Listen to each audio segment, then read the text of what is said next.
My phone buzzed with a notification. $35,000 payment successful. I had secretly funded my parents' 40th anniversary gala because I wanted them to have the best. I let them believe they won a contest so they wouldn't feel guilty. 3 days before the event, my brother called. He uninvited me. He said I was a loser with no real career and that I would embarrass the family in front of his rich clients.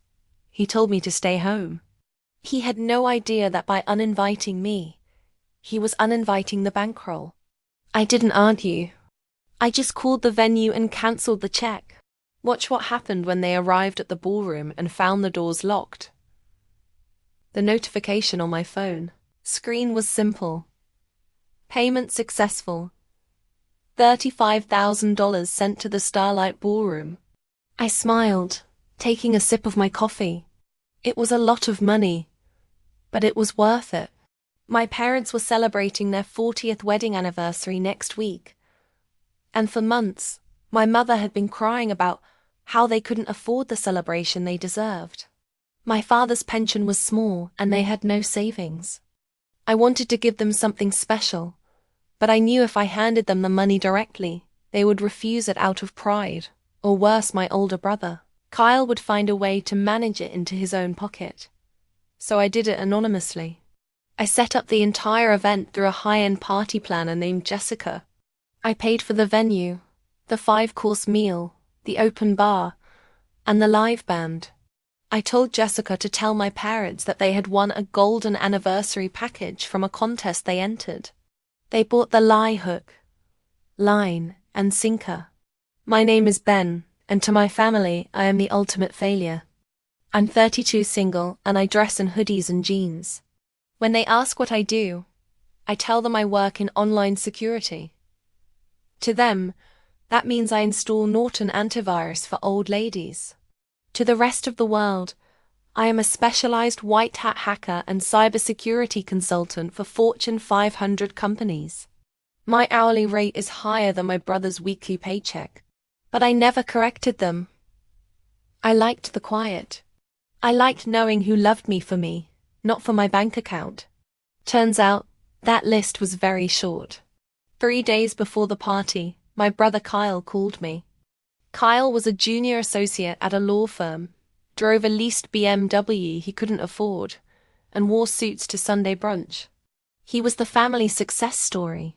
"Hey, Ben," Kyle said, his voice slick and condescending. "Listen, we need to talk about the gala on Saturday." "Yeah, I'm looking forward to it," I said. "I bought a new suit." "Right about that," Kyle chuckled nervously. "Mom and Dad and I have been talking. This event, it's turned into a really big deal. The mayor might show up. A couple of the senior partners from my firm are coming. It's going to be very high profile." "That's great for Mom and Dad," I said. "It is, but here's the thing, Ben. We're trying to project a certain image. Success, elegance, achievement." He paused. "And let's be honest, you don't really fit that vibe." I sat up straight in my ergonomic office chair. "What are you saying, Kyle?" "I'm saying maybe it's better if you sit this one out," he said casually. "You know how you get. You're awkward socially. You don't have a real career to talk about.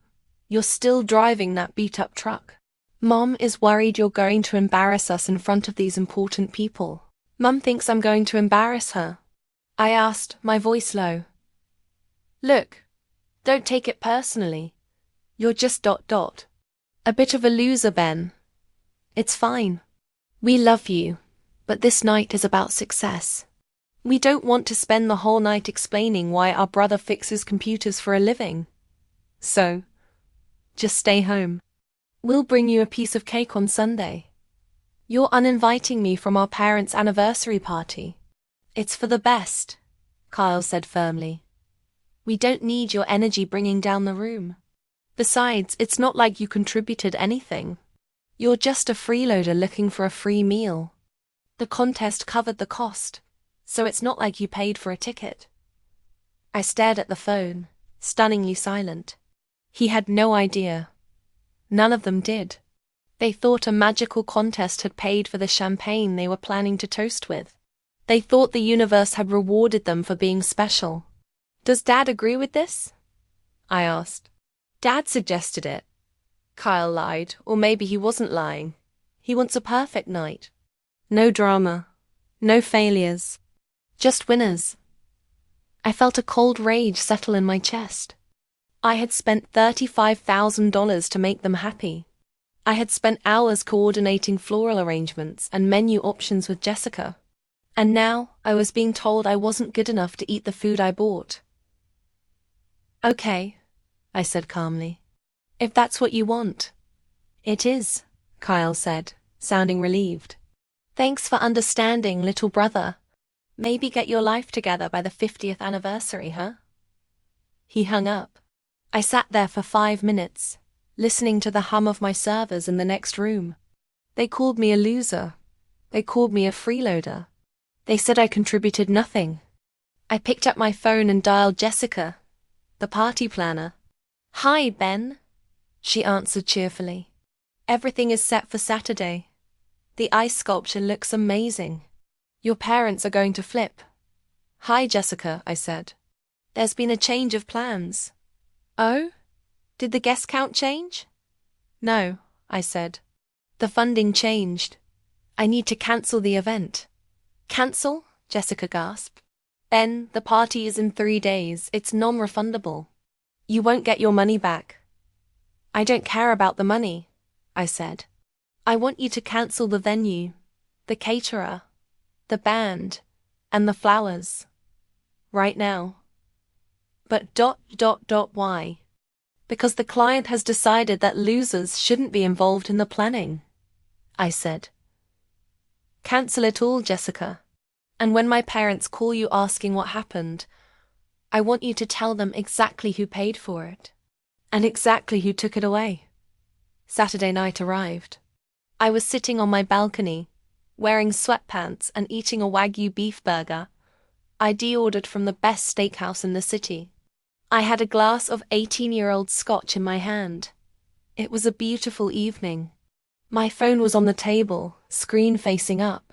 I had set it to Do Not Disturb for everyone except one person. Jessica, the party planner. At 6:30 p.m., the text came in. They just arrived. The venue manager is delivering the news now. I took a bite of my burger and smiled. I could almost picture it. The Starlight Ballroom was the most exclusive venue in town. My mother would be wearing her gold sequined gown, my father in his rented tuxedo, and Kyle. Kyle would be strutting in like he owned the place, probably trying to network with the parking valet. They would walk up the grand staircase. They would expect champagne flutes and a jazz trio.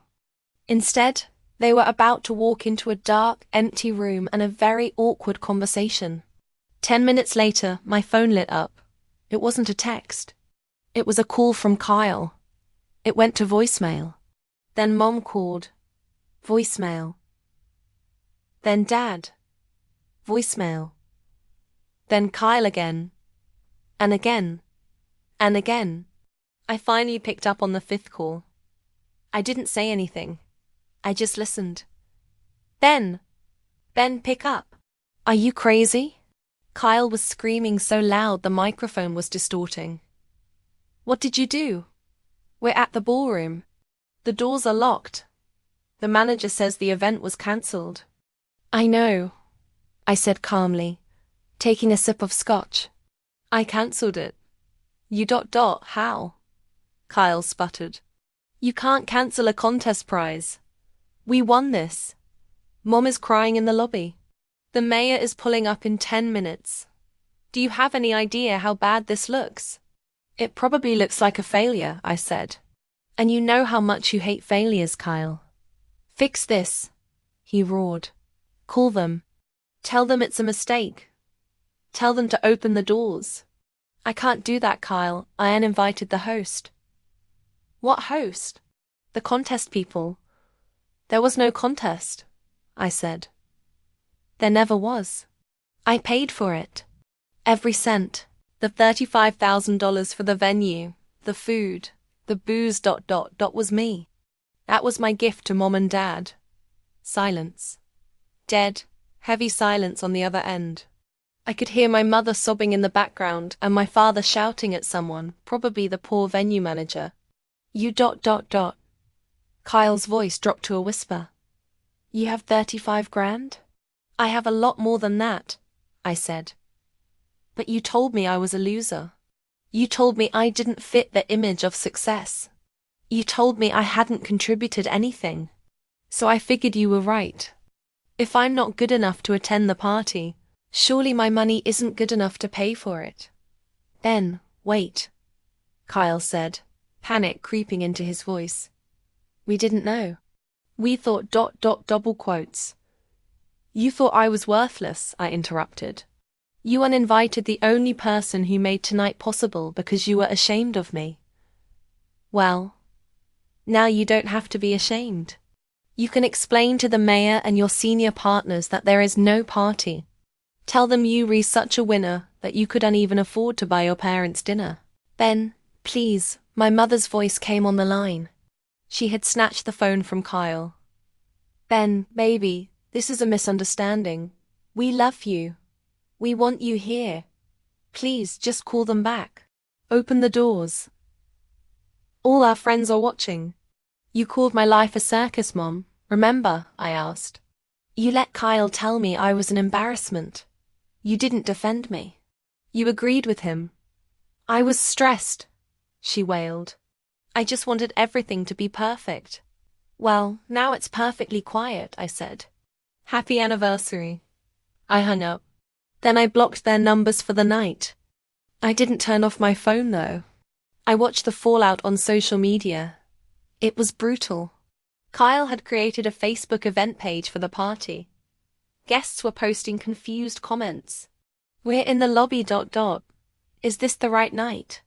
Why are the lights off? Just saw the mayor's car turn around. What's going on? Then, a photo surfaced. One of Kyle's friends had snapped a picture of my family standing on the sidewalk outside the locked venue. My dad looked defeated, sitting on a bench with his head in his hands. Mom was yelling at Kyle, her mascara running. Kyle looked like he wanted to crawl into a hole. It was the image of success they had tried so hard to curate, shattered in high definition. The next morning, the knocking started. I lived in a high-security apartment building downtown, another thing they didn't know about because they never visited. I watched on the security monitor as Kyle stood in the lobby, arguing with the concierge. He looked disheveled. He was still wearing his tuxedo pants and a wrinkled t-shirt. Sir, you cannot go up without authorization, the concierge said firmly. He's my brother, Kyle shouted. Tell him to let me up. We need to talk. I pressed the intercom button. Let him up, Tony, I said. But just him. Kyle arrived at my door 2 minutes later. He stormed in, looking around my apartment. His eyes widened as he took in the floor-to-ceiling windows, the modern furniture, the expensive art. It was a far cry from the basement dweller setup he imagined I lived in. You live here? He asked, stunned. Coffee, I offered, pouring myself a cup. It's fresh. Stop playing games, Ben. He slammed his hand on my granite island. Do you have any idea what you did? You humiliated us. Dad is talking about selling the house because he promised to pay the band a cancellation fee, and he doesn't have the money. The partners at my firm are laughing at me. You humiliated yourselves, I said calmly. I just pulled the funding. You lied to us. You let us believe it was a contest. Because I knew if I offered to pay, you would have been too proud to take it. Or you would have tried to control it. I wanted to give them a nice night. All you had to do was be decent. All you had to do was let your brother come and eat a piece of cake. But you couldn't even do that. We were protecting the family image. Kyle argued, though he sounded less convinced now. And how's the image looking today? I asked. Kyle slumped onto a bar stool. He put his head in his hands. It's a disaster. Mom hasn't stopped crying. Dad is. Dad is broken, Ben. He thought he finally had a win. He did, I said. He had a son who loved him enough to spend 35 grand on a party. And he threw that son away. So what now? Kyle looked up, his eyes bloodshot. Are you happy? You proved your point. You're rich, we get it. Are you going to help us fix this mess? Or are you just going to watch us burn? I looked at him. I looked at the brother who had bullied me my entire life.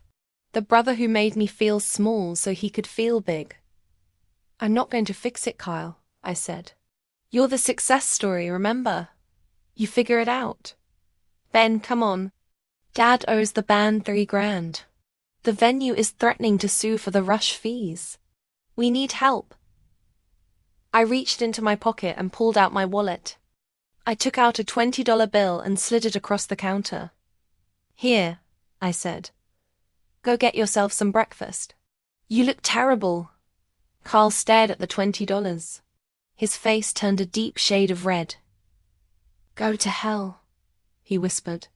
I think I'll stay here, I said, looking around my beautiful apartment. It's much nicer. Kyle left, slamming the door so hard the walls shook. I thought that was the end of it. I thought they would lick their wounds and leave me alone.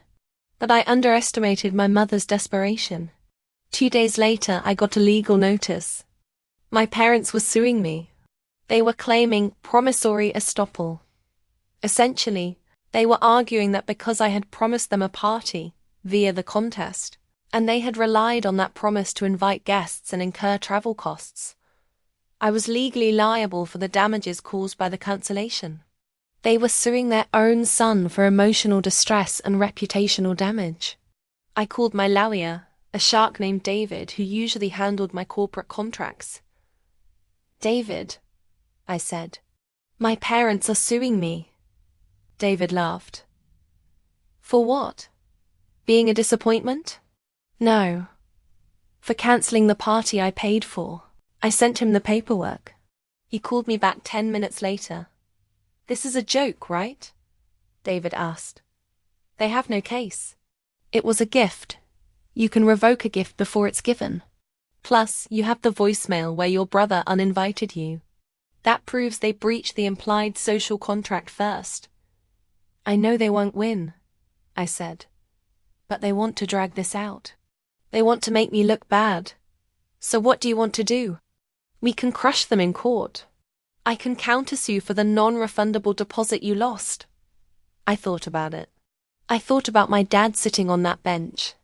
I thought about my mom's obsession with appearances. No, I said. I have a better idea. I want to settle. Settle? David asked, confused. Ben, you don't owe them a dime. I know, I said. But I want to give them exactly what they asked for. I want to give them a check. But I want to do it on my terms. We met at David's law firm downtown. It was on the 45th floor, with a view of the entire city. When my parents and Kyle walked in, they looked out of place. They were wearing their court clothes, stiff suits and serious expressions, trying to look like victims. Kyle saw me sitting at the head of the marble conference table and smirked. He leaned over to my dad and whispered something. They thought I had caved. They thought I was scared of a lawsuit. Please sit, David said, gesturing to the leather chairs. My mother sat down, clutching her purse. She wouldn't look at me. My father looked tired. Kyle, however, stared me down. Smart move, Ben, Kyle said, resting his elbows on the table. I told Mom you wouldn't want this to go to trial. It would be embarrassing for you. Discovery would show everyone how you misled us. Misled you by paying for a party. I asked dryly. By pretending it was a contest, Kyle corrected. It's fraud, basically. Actually, David interjected, sliding a document across the table. That's not why we are here. Ben has instructed me to offer a settlement to resolve this matter quickly. He has better things to do than fight his own family in small claims court. Kyle picked up the document. He flipped to the back page. His eyes widened. $50,000, Kyle read aloud. A greedy smile spread across his face. He looked at Mom. See? I told you. He knows he's wrong. My mother let out a sigh of relief. Well, that covers the debts for the band and, well, it helps with the pain and suffering. She looked at me then, her eyes softening with that fake maternal warmth she used when she wanted something. Thank you for doing the right thing, Ben. We can put this behind us. We can be a family again. Read the rest, Kyle, I said, leaning back in my chair. Kyle frowned. What? The check is stapled to a contract, I explained. It's not just a settlement. It's a severance package. Severance? My father spoke up for the first time. What are you talking about? We aren't employees. No, I said. You're worse. Employees produce value. You just drain resources. So, I'm firing you. David cleared his throat and began to summarize the terms. The agreement is titled a voluntary relationship termination and non-disclosure agreement. By cashing this check for $50,000, you agree to the following terms. Clause 1. Total and permanent estrangement. You will never contact Benjamin again. No calls, no texts, no emails, no visits. You will not come to his home or his place of business. If you violate this, there is a penalty clause of $100,000 per infraction. Kyle scoffed. You can't enforce that. We can and we will, David said. It's a binding contract. Clause 2, David continued. Public rectification. Within 24 hours of signing, Kyle must post a public statement on his social media, the same account used to promote the gala, admitting that the party was paid for by Ben, that you uninvited him due to embarrassment, and that the cancellation was a direct result of your own actions. The text is pre-written in Exhibit A. You cannot change a word. Kyle's face went pale. I can't post that. My boss follows me. My clients follow me. It makes me look like a jerk. It makes you look honest for once, I said. That's the price, Kyle. You want the money? You tell the truth. Clause 3, David finished. Forfeiture of rights. You waive any right to claim financial support from Ben in the future. No parental support lawsuits, no emergency loans, nothing. You are legally declaring yourselves strangers. The room was silent. My mother looked at the check, then at the contract, then at me. Ben, she whispered, tears welling up, you're asking us to sell our son. I'm asking you to put a price on me, I corrected. You've already shown me that I'm not worth a seat at a party. I just want to know if I'm worth $50,000. If you really want to be my family, if you really love me more than money, then tear up the check. Walk out of here. Apologize. And we can try to fix this. I waited. I watched them. This was the test. The final test. My father looked at the check. He looked at the debts piling up in his head. We really need the money, Eleanor, Dad muttered. The band is threatening to sue. But the post ... double quotes Kyle whined. My reputation ... Kyle, we have credit card bills. Mom snapped. She looked at me, her eyes hardening. The mask fell away again. You are cruel, Ben. You are manipulating us with money, just like you did with the party. I'm giving you a choice, I said. Money or me. Pick one. Mum didn't hesitate anymore. She reached for the pen. Where do I sign? She asked David. I felt a sharp pain in my chest, a final crack in the hope I hadn't realized I was still holding on to. But it was quickly replaced by relief. I had my answer. Mom signed. Dad signed. Kyle hesitated. He looked at the pre-written apology. I, Kyle Miller, Admit that I uninvited my brother Ben from our parents' anniversary party because I was ashamed of his perceived lack of success. I admit that Ben paid $35,000 to fund the event, and I admit that my arrogance caused the cancellation. Double quotes. I can't, Kyle said. Then, make it 10 grand more and I'll sign. That 50 isn't enough to tank my reputation. I laughed. It was a cold, hard sound. You're negotiating? I asked. Fine. 40,000. The offer drops 10 grand every minute you wait. What? No. Kyle panicked. 39,000. I checked my watch. Okay. Kyle grabbed the pen.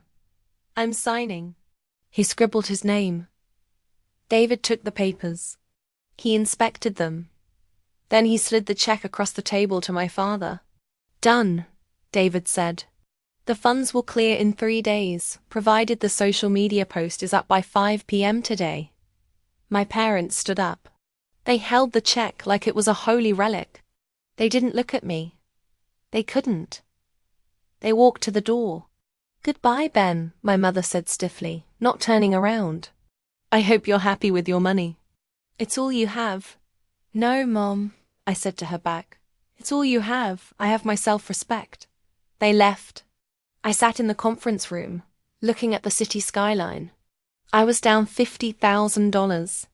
I was officially an orphan in the eyes of the law. David looked at me. Are you okay? Yeah, I said, standing up and buttoning my jacket. I just paid a severance fee to remove toxic assets from my life. It's the best investment I ever made. I walked out of the building and into the sunlight. At 5 p.m., my phone buzzed. A notification from Facebook. Kyle had posted the statement. The comments were exploding. Wow, Kyle, that's low. Ben paid for everything? And you kicked him out? I'm following. This is gross. I watched Kyle's image crumble in real time. I watched my parents cash the check that cost them their son. And then, I turned off my phone. I had a date that night with a girl who didn't know how much money I had and didn't care. We were going to get tacos. It was going to be a perfect night. If you think Ben made the right move by firing his toxic family, smash that like button. And I have a question for you in the comments. If your family chose $50,000 over having a relationship with you, would you give them the money just to get rid of them? Let me know what you would do. Don't forget to subscribe for more stories of justice served.